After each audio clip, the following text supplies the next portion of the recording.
You're listening to The Alex Jones Show.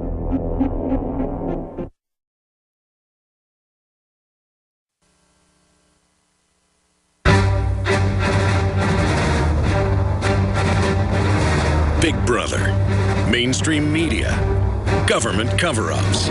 You want answers? Well, so does he. He's Alex Jones on the GCN Radio Network. And now, live from Austin, Texas, Alex Jones.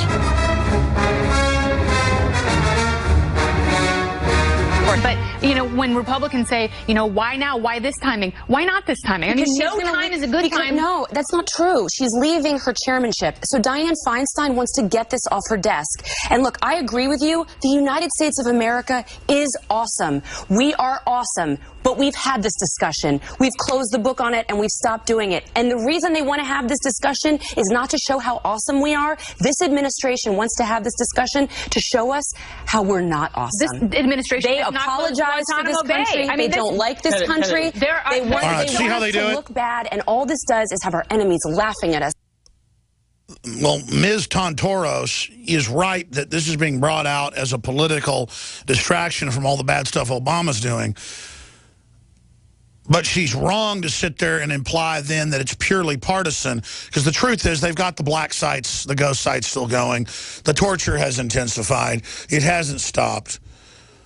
It's just that a bunch of Bush administration lawyers like John Yoo bragged about the torture when it was clearly illegal. And so that's now why the Democrats are scoring points. They all went along with it. So just because both sides are involved doesn't make it okay. Or just because one side criticizes the other doesn't make them good guys. The larger issue here is, what is Guantanamo Bay, Camp X-Ray, and other camps around the world and the country really about? I'm going to tell you what they're really about coming up in the next segment. We are also going to obviously take your phone calls today. The Reverend C.L. Bryant is going to be joining us to talk about race relations in this country. We're also going to have Pastor Rodney Howard Brown on, who's a South African, to break down how it was used politically to divide folks in South Africa. So a black preacher and a white preacher, who are friends, by the way, we're going to get both of their perspectives, a perspective you won't get from the controlled right or the controlled left. The key is researching things outside the box to understand how the social engineers are manipulating things. That's coming up. And then Dr. Steve Pachenik on the torture report, put out by Dianne Feinstein. That's all a bunch of smoke and mirrors that we're getting to the bottom of it, and oh, it gave us this great intel, and oh, it's not really torture, it's enhanced, or man, you ought to see the Russians, they really torture, or boy, the Chinese, they really torture, so why shouldn't we? Because torture is extremely useful and extremely effective is why we shouldn't be doing it. Now wait for it. Not effective in getting real intel. Effective in terrorizing the population. Effective in getting fake confessions. Effective in creating fear worldwide. And effective in then scapegoating America in the end for the globalist agenda when they go to the next level of planetary government and are done having the U.S. honcho world government. That is, run it. So we're going to break it all down coming up. It's very effective for tyrants. That's why the communists worldwide use it. It's why the Nazis used it. It's why every thug dictator from Idi Amin till Ceausescu to Fidel and Raul Castro use it. And when they get up there and go, Obama's against it, to get conservatives watching Fox News to go, yeah, don't take my torture, you know, snuggle toy away. How do you get a dog to really want something, not let him have it? Or, I'm not going to let you have broccoli, you tell the 2-year-old. Nope, can't have the broccoli. I'm not giving it to you. And then they eat the broccoli. How dare you try to take our torture away, you cowardly traitor? Amazing. So we're going to break it all down coming up today. Your phone calls and a lot more, and then a ton of stuff up on Infowars.com. 74-year-old woman wins gunfight with criminal thugs. That video is on Infowars.com. College president criticized for saying all lives matter and more.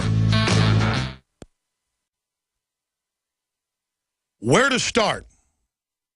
Where to begin? Because there is so much to go over here, obviously, today. The big news story that we've been covering since it began 13 years ago is the fact that torture is ubiquitous throughout the U.S. military services now.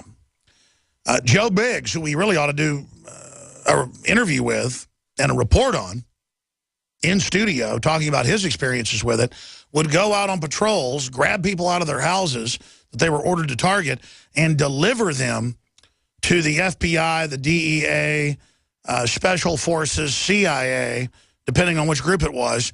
And sometimes the people didn't come out. And they would hear the screaming, the begging. It would go on and on and on. There have been special investigations. There have been admissions. There have been investigative journalist reports where soldiers have gone public admitting that sometimes they go into a village in Afghanistan and just kill everyone in it, including babies.